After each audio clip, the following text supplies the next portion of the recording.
Welcome to the AAK podcast, brought to you by All About Kids, the leading provider of children's therapeutic and educational services in New York. This podcast will dive deep into discussions on children's developmental needs and the stories of parents and other adults who have dealt with developmental disorders. Each conversation on this show is an extension of our mission to create a world where all children have access to intervention, allowing them to live a full and rich life without restriction, where parents have access to the information and training they need to support their child's therapy and special education needs, and where disabilities, therapy, and special education can be openly discussed without stigma. What's going on, everyone? I'm Zach, your host of the All About Kids podcast, and this time I sit down with Sandy Lebens-Mosher, the ABA program supervisor at All About Kids, to discuss the foundations of ABA, Applied Behavior Analysis. We get into the fundamentals of ABA as a practice, how you can teach parents to be detectives, step-by-step examples of how to diffuse unwanted behaviors of your child in real-world situations, the communication of nonverbal children, visual learning, and more. This is the first part of a multi-part series on ABA, so make sure you're subscribed to the All About Kids podcast so you don't miss an episode. Without further ado, please enjoy part one of the ABA series with Sandy Lebens-Mosher of All About Kids. Sandy Lebens-Mosher, thank you for joining me on the All About Kids podcast. You're very welcome. Thank you for having me. So I think a good way to start before we dive into ABA would be to explain what it is you do and your background in ABA therapy. Sure. So I've been in the field for over 25 years now. And when I started as a teacher assistant, actually, I was placed in a classroom and they were teaching how to do ABA. This was over 25 years ago. So it was new to that school at the time. And so I learned from the ground up. I learned as a teacher assistant and then became a teacher and then became a consultant and kind of moved up the ladder that way and, did lots of private work through agencies as well, working with families. I have no idea about how many families I've worked with in total, but they've each of those children that I've worked with and families have taught me an awful lot, and I continue to learn every day. So you've been through the ringer of ABA. You've done the private setting, you've done consulting, and you got in when it was first becoming more popular, kind of at the ground floor when people were using it? Yes. Back when I started, the numbers of children on the spectrum were like 1 in 1,000. It wasn't nearly as significant as it is now, like 1 in 54, I think was the last number. And so it's really, I had no idea what I was getting myself into, literally. It was just a job opportunity. I needed, a job that was flexible with my children, and I fell into it and fell in love with it and became a person that would train staff. And I always sort of did ABA a little bit differently than what I was taught because it was taught very kind of rigidly, and I wasn't fond of that. So I always had a softer approach, and that's how I teach it now and have always taught it to others. Yeah. So before we dive into your approach with ABA, for people listening who may not be familiar with ABA or have some sort of general concept in their head, they don't have an in-depth understanding of it. What is ABA, Applied Behavioral Analysis, how you understand it? Sure. So ABA really is a scientific approach to understanding behaviors. So we use the principles of positive reinforcement. We try to, understand and gain an understanding of the function of the behavior. Through data collection, that's how we make our decision making, what's working, what's not working. And that could be whether we're looking to increase behaviors. So sometimes we're looking to increase those academic skills, right? Those skills in socialization. And sometimes we're looking at decreasing behaviors. So such as tantruming or hitting or whatever. So it's understanding where it's coming from, so that we could appropriately intervene and either increase or decrease depending on what it is. You mentioned you have a softer approach to ABA, or you started to take a softer approach than what was being used at the time. What do you mean by that?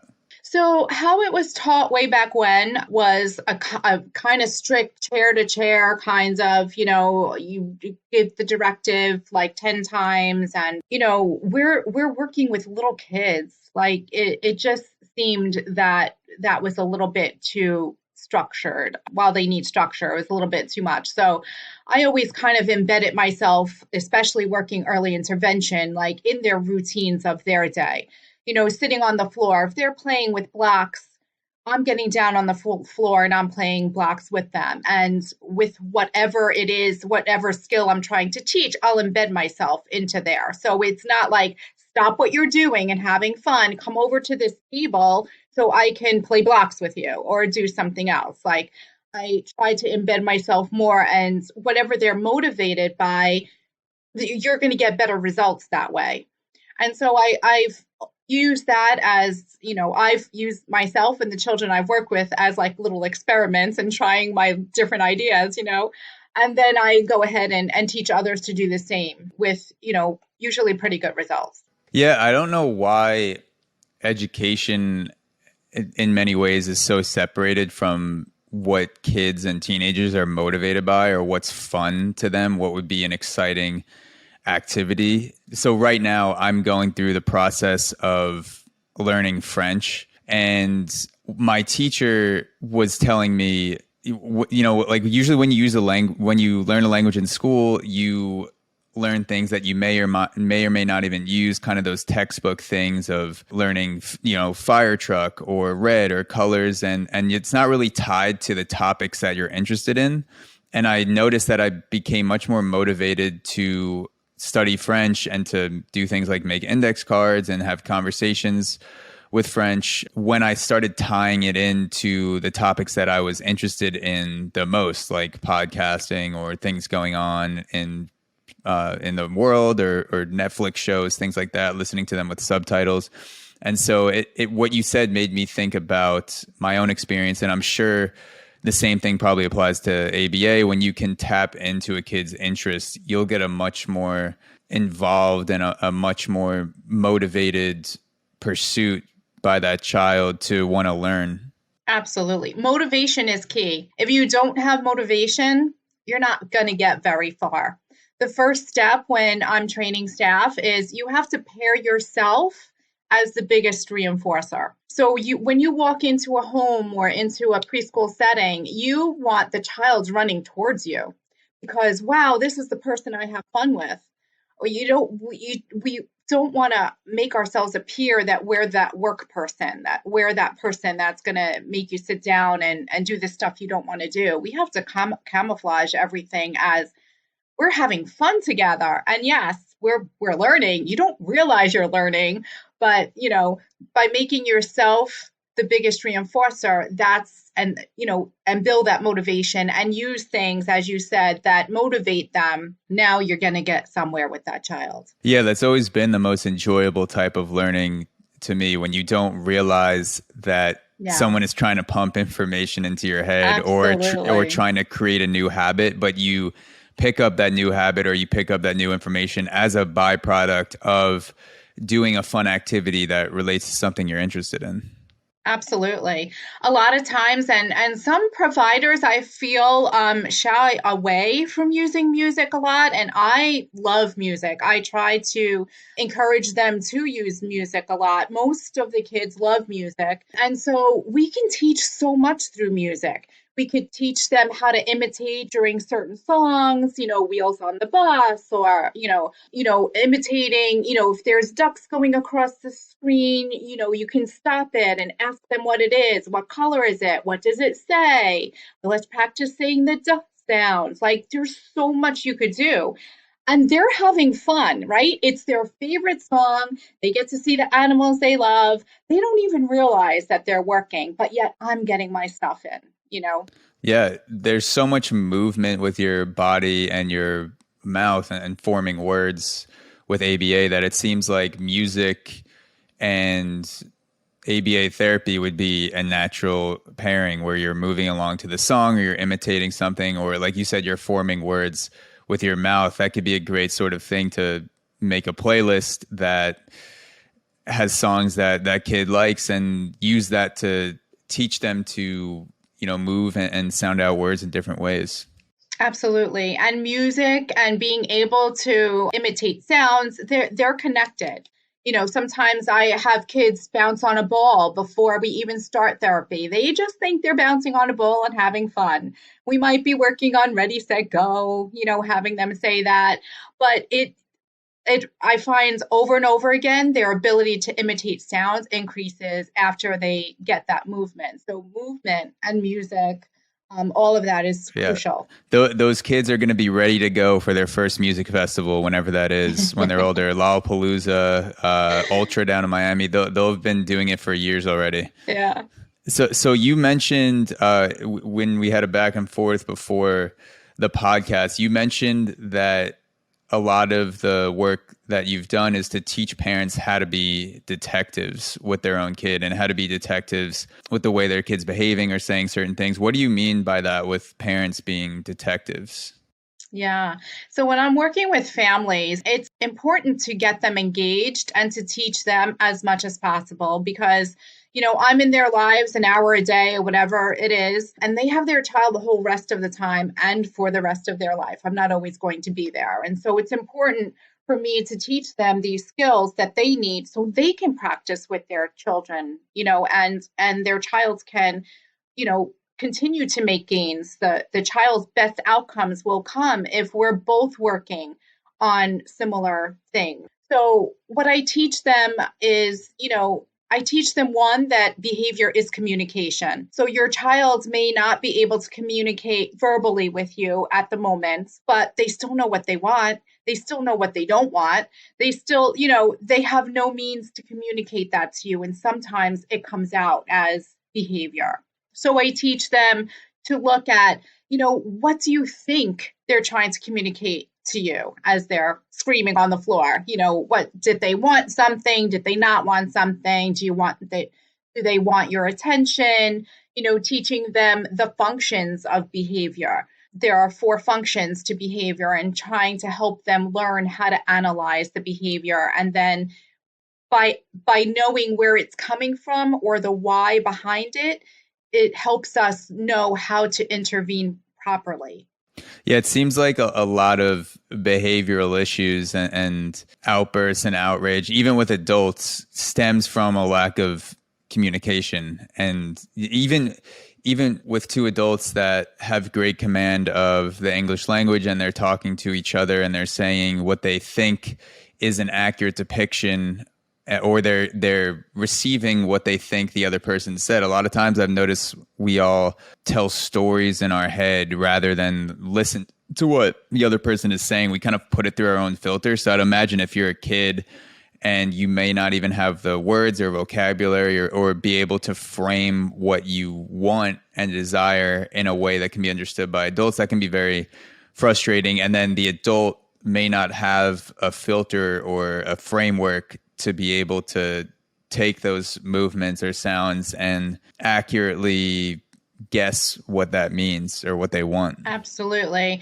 Sometimes the family or the classroom teacher, when I'm working in preschools, they just see the behavior. They just see Johnny flopping around on the floor crying, and they're not really looking at why he may be crying. Did somebody take his toy away? Is he hungry? Does he have a bellyache? Like, these are literally all the things when I would get called into a classroom because there was behavior issue. I'm asking them like 50 questions before, because it's not just what you see. There's more behind it. And we have to learn what happened before the behavior started so we can properly intervene. And speaking of behavior, you sent me a great example of a kid at the supermarket wanting candy, which is very timely because Halloween just passed. So this episode will be coming out in the aftermath of the post Halloween celebration. Would you be able to walk me through that example of the kid at the supermarket and how the parents could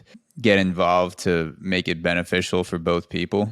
Sure. I mean, it's not just Halloween. Honestly, moms and dads, when they do food shopping, have this struggle all the time because where does the store put the candy? By the checkout Oh aisle, yeah. right? Dude, So they're you, geniuses. oh, yes. They know exactly where to put those things that you see at the last second right before you check out. There's so much money that goes into buyer psychology. Yes. And they, it works. It's there because it works, right? Hmm. Behavior happens. If it gets reinforced, it's working for them. It continues to happen. Same thing. So these poor families have this struggle of, going food shopping, finally making it through everything, going to checkout, and there's the candy aisle. So now Johnny's flipping out because he wants his whatever Snickers bar, and mom's just like done all this food shopping and just wants to get out, so she'll buy him the Snickers even though he's hysterical, because that's the way he's communicating that he wants it, because he's in this case not able to communicate, mom, I want a candy bar, and there can't be that back and forth communication. So so what we've taught Johnny by buying him that Snickers is, this is how you ask for a candy bar. I wait until all the shopping's done. I see the candy bar. I start screaming and crying, and I get a candy bar. So if it's working, it will continue to happen, right? So he's going to do it the next time and the next time. Especially as a kid, if you get rewarded for throwing a tantrum or having an outburst, the only connection that you make, and I remember making this connection as a kid, is when I do that and I get something, that means the next time I act this way, I'm going to get the same exact thing. And it's building those connections in my brain where I think, oh, I want to eat dessert before dinner. I screamed. My mom gave me dessert. Therefore, whenever I want dessert, I'm just going to scream. And so it's like, and I'm sure every parent has dealt with that. But that's one example of where the actual outburst in real time almost gets like medicated by like you're addressing the symptoms rather than the root of the problem, which is that there's a child communicating something he or she wants. And rather than look into that, and rather than ask yourself the question of, can I do something about this? Can I tackle the root of the problem? It's like you're dampening it for the next 30, 45 minutes until a similar problem pops up again. Exactly. And it will, because that's what we've taught them to do, right? By doing that, by reinforcing that. And so, yeah, so it's easier. You can understand, the parents just want to get out there. It's embarrassing when your kids, crying and screaming and people are looking at you, and some people will even comment and make negative comments, So that, you could understand that in that moment, that's the quick fix. Let's just buy him the Snickers and let's just be on our way, and we don't have to deal with it. But what happens is every time now, this is going to be a problem. So we need to do something about it, right? Because who wants that stress? Sometimes families will resort to leaving the child's home, or changing things up that way because they can't deal with the behavior.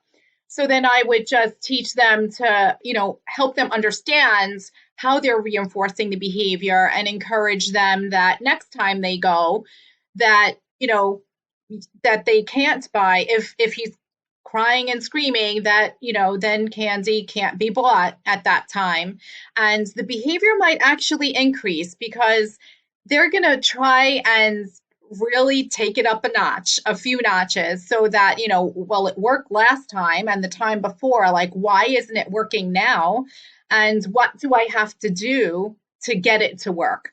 So sometimes they'll escalate, maybe start hitting or biting or something. Then the parent will buy the candy bar. So now they're like, oh, so now I no longer just have to cry. Now I have to cry and scream and kick and hit and bite. And then I get my candy bar. So it's accidental, but it's really becomes a bigger problem. So if we are consistent in just holding back that and not buying it for him, eventually he will realize that he's not going to get the candy bar. On the other side of that is also teaching them to be proactive. So if we do all of our shopping nice and quiet, here, you could play with this toy maybe while we're shopping. Then you could have the candy bar in the car, but not if you're kicking and screaming at so you could also have that proactive strategy, which I try to teach a lot of families. It's better to be proactive to try and avoid a behavior. Okay, so like teaching a child to delay gratification, that if you stop crying now, you will get rewarded 30 minutes or an hour from now, something like that, in a different location. So we have to be careful with the whole bribery thing. Hmm. Reinforcement and bribery are kind of similar but different. So when we want to reinforce, we want to offer the reinforcement before the behavior is even thought about. So that's why you want to be proactive, right? So prep him before the store, right outside the store. Remember, if we get through the whole shopping and there's no kicking and screaming, you can have your candy bar. So we're being proactive and reinforcing them, as opposed to once the behavior begins and now you're offering something that becomes more bribery, and we don't want that.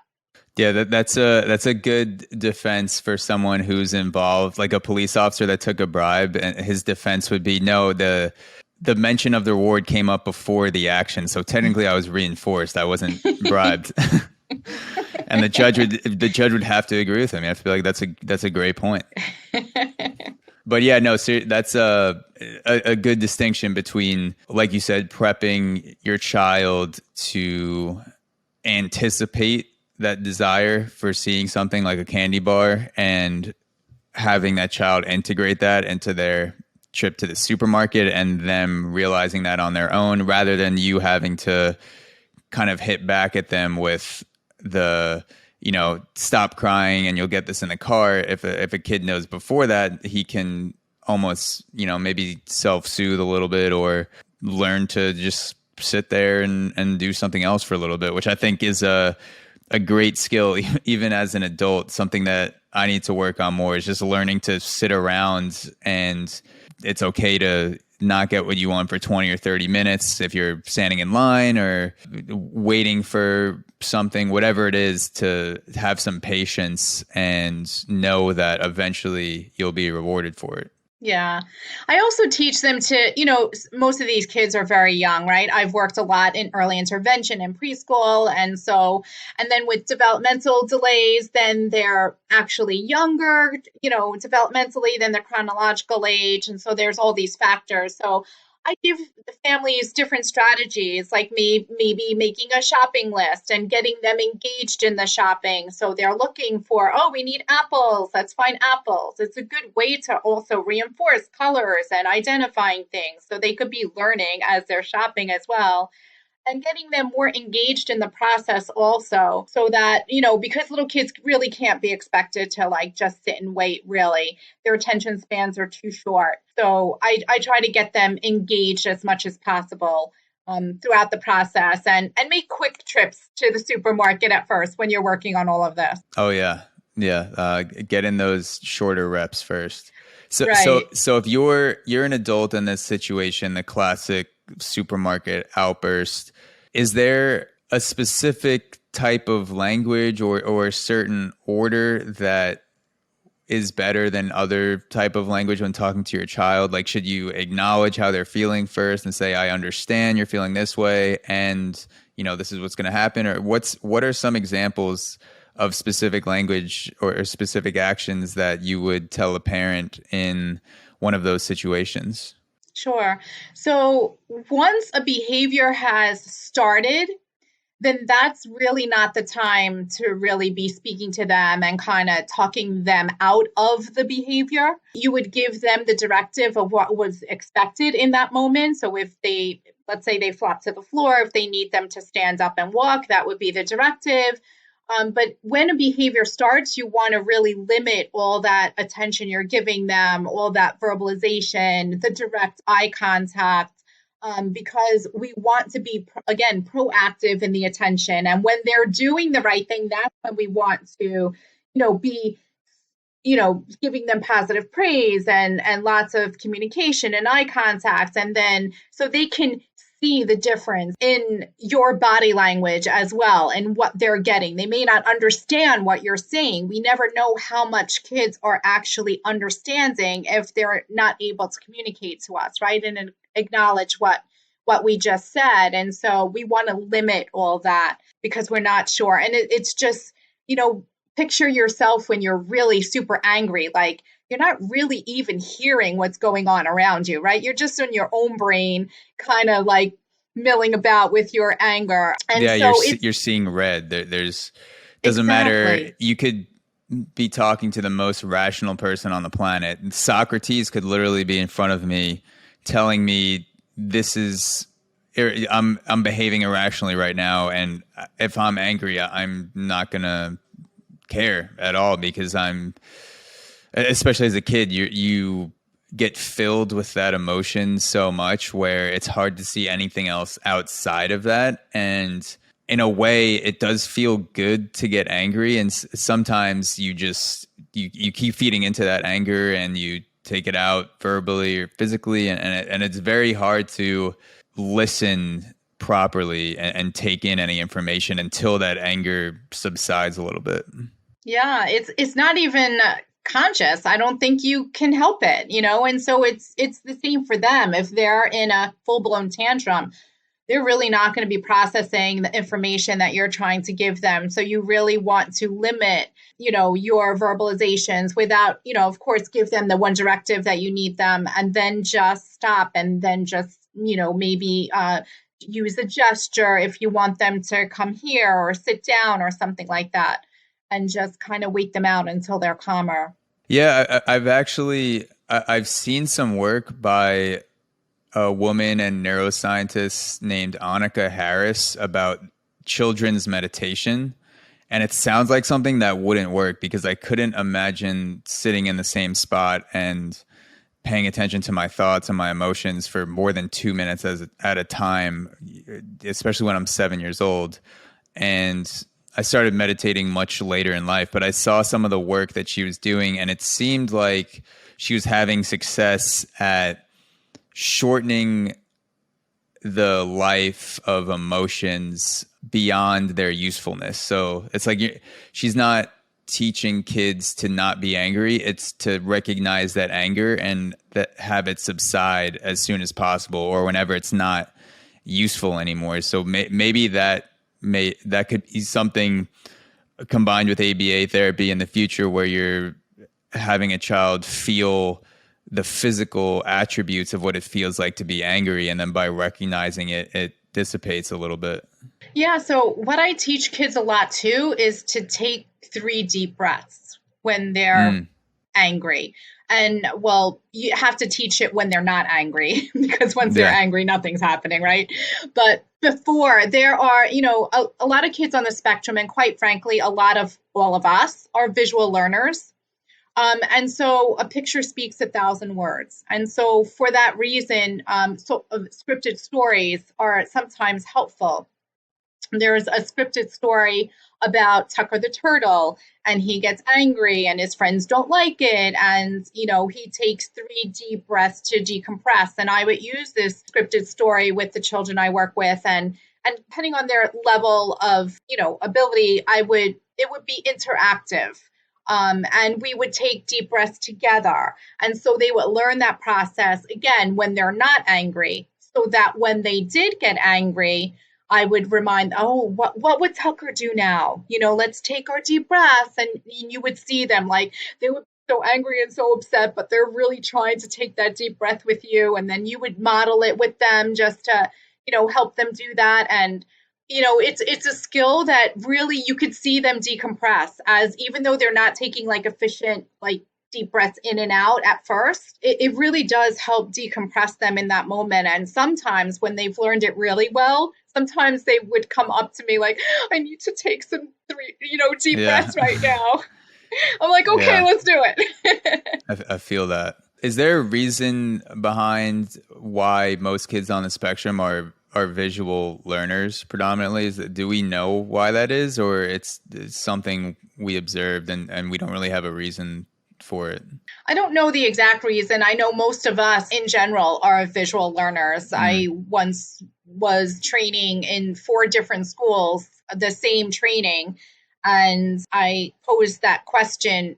Just wanted to get a feel for the different schools, the audience in the different schools, on who was a visual learner, who was an auditory learner. And almost like, I don't think anybody was an auditory learner. Almost everybody was a visual learner. I mean, we're predominantly visual. I know myself, I have to write things down, when preparing for this podcast. You saw I had to type things out. Like, it's just how my brain processes. And I don't know if it's a factor that sometimes their language isn't, functional, that just the picture makes it more understandable for them.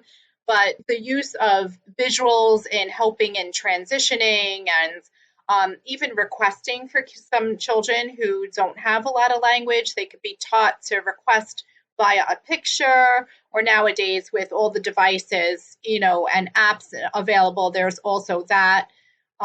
Making visual schedules of their day. Sometimes they have a hard time, with morning routine or toothbrushing or hand washing or whatever it is, or what's going on in the classroom.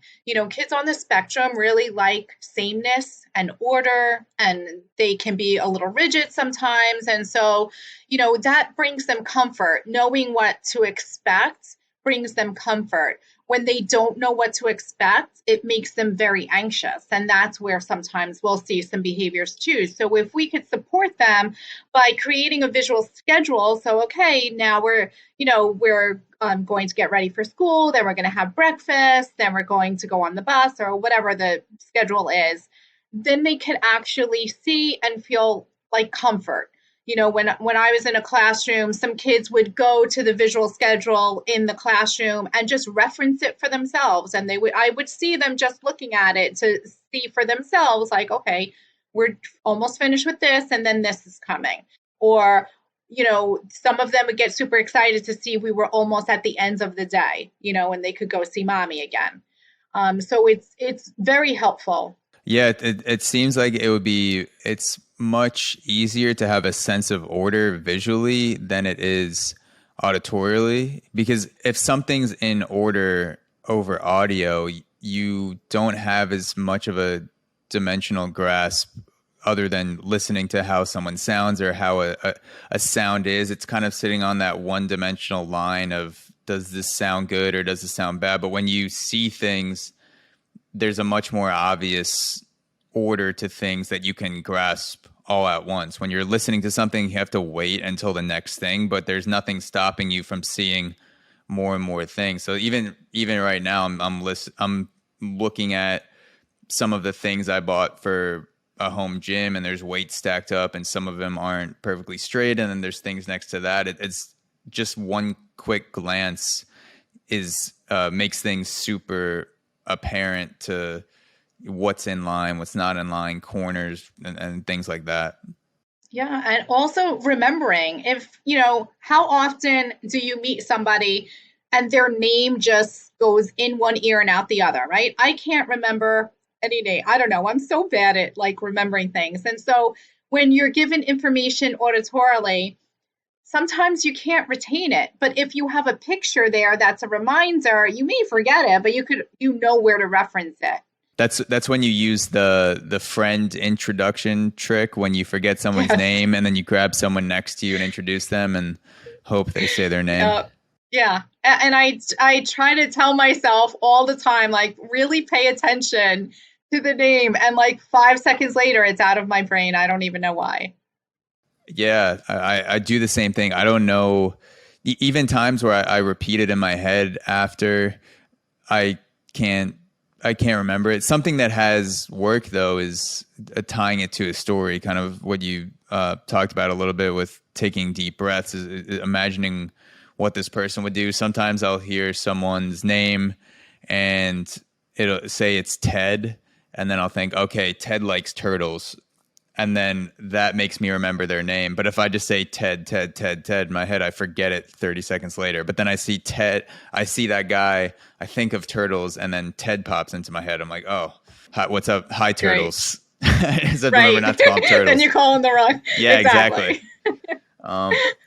So something that I wanted to end on is how does the setting affect the situation? How does setting affect behavior? Things like temperature, amount of people in a room, a kid being super hungry, or things like that. Like, how do all those things come into play when you're attempting to influence a child, or show them to act a certain way? Because that kid is 30 different people throughout the day. Like, literally your consciousness is going through so many phases of, I'm a little tired when I wake up, I'm starving, I need breakfast, okay, now I'm full, I'm a little bit sleepy, all right, now I'm awake again. Like, how do you navigate the different moods that a child experiences in the different environments throughout the day, and align that with the behavior or the exercises that you're trying to get them to do? So it's also what I work with families to look at as well, because whatever happens before the behavior started is crucial, and setting events is part of that. So, where are you? Is it more crowded than normal? Is that why some families can't take their kids to a mall or a crowded shop because they'll scream? And it could be a function of that it's just they're overstimulated by everything. If children are not, if their sensory systems are not working efficiently like ours does, right? We could block out the noise, the light, the sound outside, the dog barking. But if our sensory systems weren't working efficiently, then it would all be at 100%, just bombarding us, and it would be overwhelming. And then their flight gets activated, and they just want out of there. So it's something they can't help. And it's something we have to look at. Is that a possibility? Is that why they're crying? Are they too hot? Are they, hungry? So we have to look at all those aspects. Are they sick is a huge, thing that you should look at first. If somebody who doesn't usually hit themselves is hitting their ear or touching or rubbing their ear, like maybe they have an earache, so you want to rule out any medical issues or any medical, things that could pop up first, because then that's a whole different way of handling a behavior, right? If they have an earache, no positive reinforcement is going to help that. You need a doctor. You need to get that treated. If they're hungry, I had students that would come in and be really cranky, and, sometimes throughout the day at a specific time of day become cranky. And when you look at the patterns of it, and then I found out that he wasn't having breakfast in the morning, so he was probably hungry. And then he probably got hungry again at a certain time before lunch, because it was always before lunch. So what we did, you look at those setting events, like, what can I change to improve that behavior? So as soon as he came in, I nonchalantly just offered him some food if he wanted it, not to single him out. So I just kind of offered everybody, kind of food. So he would have something to eat. He wouldn't be hungry anymore. His mood improved. And then again, looking at the time before lunch, oh, he might get hungry again. Let's do a little like snack time or something. And so by just observing to see what a setting event could be, and by manipulating and doing something different, it could affect the outcome. And then he was a happy camper throughout the day, because the bottom line was the poor kid was hungry, you know? And so that kind of rectified everything. And as a parent, would you keep some sort of log or journal to remember what your kid was doing, or maybe how they were feeling before a certain behavior, a certain outburst? Like if the past 3 times they started, screaming uncontrollably in the house, it was after 6 o'clock, but before dinner, something like that. Do you encourage parents to keep note logs, things like that? Absolutely. Absolutely. I mean, ABA is very, very data driven. So I definitely encourage, they may not be taking it on a formal data sheet, but however they keep it doesn't matter, as long as sometimes the time of day is an indicator, or even the person they're with. maybe they only scream when Aunt Jane is around or something, or in school, a certain teacher assistant or something. There, you can pick up patterns of behavior, through the data. And that's why it's important always to be analyzing the data that you have, because it tells you where you need to go. Amazing. Well, thank you, Sandy, so much for coming on the All About Kids podcast and sharing your ABA expertise. You're certainly someone to look to with these topics, and you've had almost 3 decades of experience. So thank you again for hopping on the podcast. And for those of you listening, Sandy shared with me some great resources, which I'll link to the podcast, and we'll also have show notes as well that you can look through. So definitely check those out. All right. Well, thank you, Zach, for having me. I'm glad I survived. Oh yeah, we're both still alive. We're alive and kicking. All right, Sandy, I'll talk to you next time. All right. Thank you. Bye. Bye.